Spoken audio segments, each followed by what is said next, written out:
প্রত্যেক বছর শ্রাবণ মাসটা কিন্তু আমার ভীষণ সুন্দর কাটে, কিন্তু এবছরের শ্রাবণ মাসটা একটু আলাদা। তাহলে চলো এবছরের শ্রাবণের দ্বিতীয় সোমবারটা আমি কিভাবে কাটিয়েছি সেটা তোমাদের সাথে শেয়ার করি। গত 3 থেকে 4 বছর আমার বাবা এবং বাবার বন্ধুরা তারকেশ্বর জলযাত্রীদের জন্য সামান্য কিছু সেবার আয়োজন করে, আর তার জন্যই প্রত্যেক বছর আমরা নালিকুল অঞ্চলে গিয়ে ওই ক্যাম্পটা করি।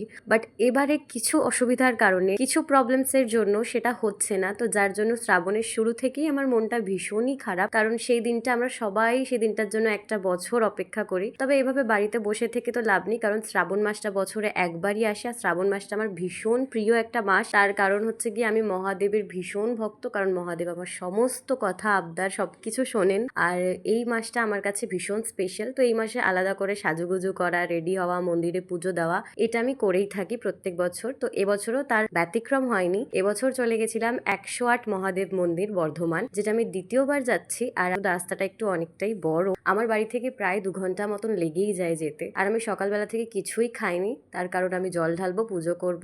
তো আমি ব্রেকফাস্ট কিছু করিনি, এই যে শুধু এই 1 কাপ চা এইটুকু খেয়েছিলাম।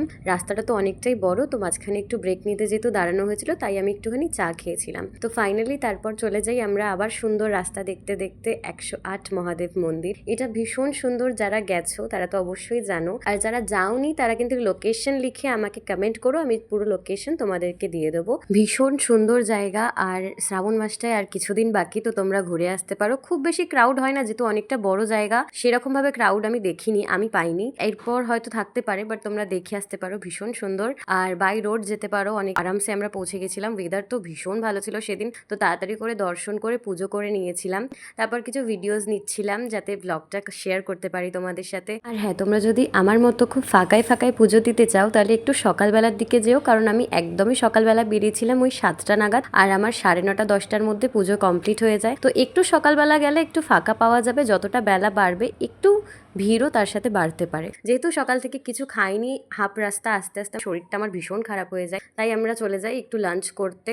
কারণ না খেয়ে দিয়ে সকাল থেকে বেরিয়েছি, কিছু না খেলে আমার শরীরটা আরও খারাপ করতো, তাই লাঞ্চ করতে চলে গেছিলাম কিচেন সূত্রাতে। এটা কিন্তু প্রায় ওই চন্দননগরের কাছাকাছি পড়ে। এক্স্যাক্ট লোকেশনটা জানতে কমেন্ট করো, আমি তোমাদেরকে কমেন্টেই এক্স্যাক্ট লোকেশনটা দিয়ে দেবো। আর এটারও অ্যাম্বিয়েন্স খুব সুন্দর ছিল, অনেকটা বড় জায়গা নিয়ে। আর হ্যাঁ, অল ভেজ খেয়েছিলাম সেদিন, যেহেতু পুজো দিয়েছিলাম তাই ভেজ খেয়েছিলাম। দেন ওখান থেকে লাঞ্চটা কমপ্লিট করে আমরা আবার বাড়ির দিকে রওনা দিই। বাড়ি যেতে যেতে হালকা হালকা বৃষ্টি হচ্ছিল, ওয়েদারটা ভীষণ সুন্দর হয়েছিল। এই ওয়েদারে সুন্দর গান শুনতে শুনতে আরামসে বাড়ি পৌঁছে গেছি। যারা যারা ভাবছো এই শ্রাবণ মাসে বা শ্রাবণের পরে মন্দির ঘুরতে যাবে, তারা কিন্তু অবশ্যই লোকেশন লিখে কমেন্ট করো, আমি কিন্তু লোকেশন দিয়ে দেবো। Thanks for watching everyone.